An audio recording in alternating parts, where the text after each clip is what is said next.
¿Por qué nos cuesta tanto dejar algunos pecados? Porque cuando erais esclavos del pecado, erais libres acerca de la justicia. Pero ¿qué fruto teníais de aquellas cosas de las cuales ahora os avergonzáis? Porque el fin de ellas es muerte. Mas ahora, que habéis sido libertados del pecado y hechos siervos de Dios, tenéis por vuestro fruto la santificación, y como fin, la vida eterna. Porque la paga del pecado es muerte, mas la dádiva de Dios es vida eterna en Cristo Jesús Señor nuestro. Romanos 6:20. Las actividades incorrectas y pecaminosas que sabemos que son malas, están divididas en tres aspectos. ¿Qué engloba todo pecado que hay?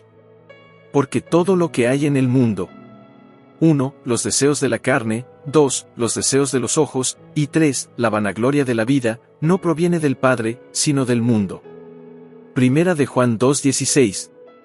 Todo pecado, cuanto te puedas imaginar, incluso de las listas de pecados que vienen en la palabra de Dios, siempre todas caen en una de estas categorías, incluso las tentaciones de Jesús fueron en esta clase de categorías.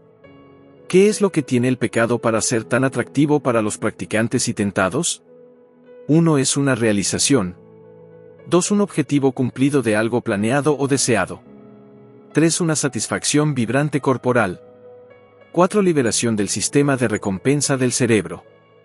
5. Lo más importante, que el deleite. Y muchas otras cosas que se pueden agregar a esa lista.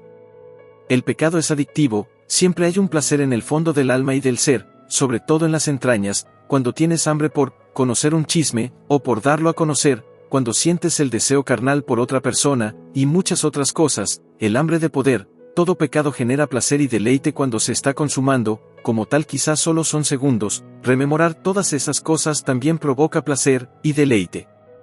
Se dice que el cerebro, muchas veces no sabe distinguir entre la realidad y la fantasía, o el recuerdo, y te pasa por real una experiencia, que quizá viviste en el pasado o, que te estás imaginando y que no ha ocurrido, el punto es que genera placer y deleite.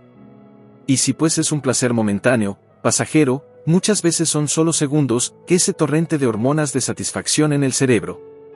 Y por desgracia, cada uno de estos pecados y acciones, tiene como fin la muerte. Es imposible quitarle al pecado, su placer y delitosidad. Dios, es muy grande y poderoso, cuando te conviertes a Dios, llegas a un grupo religioso ya sea iglesia, congregación, templo, y escuchas que debes seguir cierta clase de normas y reglas escritas en la palabra de Dios, y muchas veces abandonar lo que nos gusta, lo que nos provoca placer y deleite, es muy difícil, y para otros casi imposible. De ahí es cuando vemos los grandes milagros, donde Dios ayuda a la gente con sus adicciones, y otra clase de males. Y hay mucha gente en las congregaciones, batallando, con diferente clase de pecados, porque el pecado sigue siendo deleitoso. Entonces te pasa lo que le pasaba al apóstol Pablo: no hago el bien que quiero, sino el mal que no quiero eso hago, y si hago lo que no quiero, entonces el pecado está en mí.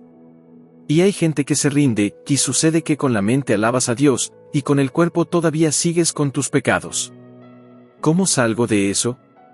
¿Cómo abandono el pecado completamente? Hasta que me muera, voy a estar batallando con todas estas cosas, deteniéndome para no hacer lo que me gusta. ¿Porque lo que me gusta no es correcto y me lleva a la muerte? ¿Cuál es la cura para eso? Porque si vivís conforme a la carne, moriréis, mas si por el Espíritu hacéis morir las obras de la carne, viviréis. Romanos 8:13. Vivir en el Espíritu.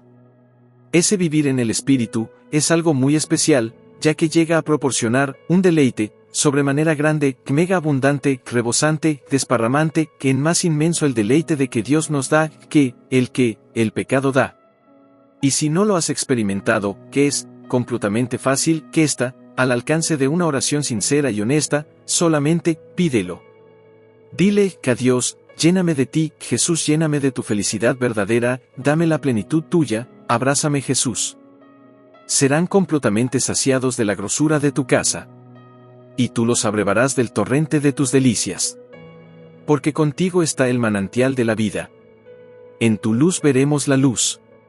Salmos 36, 8-10. Las delicias de Dios. La grosura de su casa. El manantial de la vida. Son cosas vívidas, que cada uno de nosotros necesita experimentar, que esa paz, que sobrepasa todo entendimiento, son experiencias que, cuando la gente vive inmersa en todo eso, el pecado se desaparece, simplemente ya no se genera. Quien sabe qué pasa con él, que a donde se mete, ya no está. Y cuando viene ese torrente, de manantial, o alguna experiencia vívida del cielo, tienes la fe y la esperanza de que vale la pena continuar. Y Dios nuevamente, vuelve a mandar, de su torrente de vida, para satisfacer. Y así, el ser humano, tiene un deleite superior a los que el pecado ofrece, y no cuesta mucho trabajo, ni es para los hermanos superdotados del Espíritu, que es sencillo y simple para todos. Solo, al empezar a orar, pide al Espíritu Santo que te ayude a orar. Espíritu Santo, ayúdame a orar. Puesto que no sabemos pedir como conviene. Cuando empiezas a orar, el Espíritu Santo pone palabras en tu boca y entendimiento, que ni sabes de dónde vienen, pero es lo que necesitas. Al ir a una iglesia, le pides al Espíritu Santo, ayúdame a adorar a Dios. Espíritu Santo, ayúdame a adorar. El Espíritu te ayuda y pasas por una experiencia realmente única al asistir a ese lugar. Cuando creímos en Jesús y lo aceptamos en nuestro corazón, Él nos adoptó como hijos, que éramos un olivo silvestre, y nos injertó en el buen olivo, que entonces, tenemos derechos legales como hijos, de pedir a nuestro Padre lo que necesitamos, que entonces, con toda propiedad y derecho, en el nombre de Jesús, pedimos al Padre que nos dé, tal cual lo dice, el Salmo 36, 8-10. Padre, completamente saciame de la grosura de tu casa. Abrévame del torrente de tus delicias. Porque contigo está el manantial de la vida, dame de beber de tu manantial, ya que dijiste tú, el que tenga sed, venga y beba del agua de la vida gratuitamente. Pero pide, ruega, súplica, gime, anhela ardientemente de corazón, que te dé eso, que esa llenura del cielo. Entonces encontrarás un deleite mayor, que el deleite que te ofrece el pecado, que entonces, menospreciarás el pecado, y ya, no más, te será atractivo. Ya que es una trampa deliciosa que te lleva a la muerte. Busca disfrutar y deleitarte en Jesús, pidiéndole a Dios, derrame sobre ti la grosura de su casa, el torrente de su deleite, su manantial de vida, y su Espíritu Santo, inundará tu vida, todos los días. Búscalo si se puede. Que Dios te bendiga.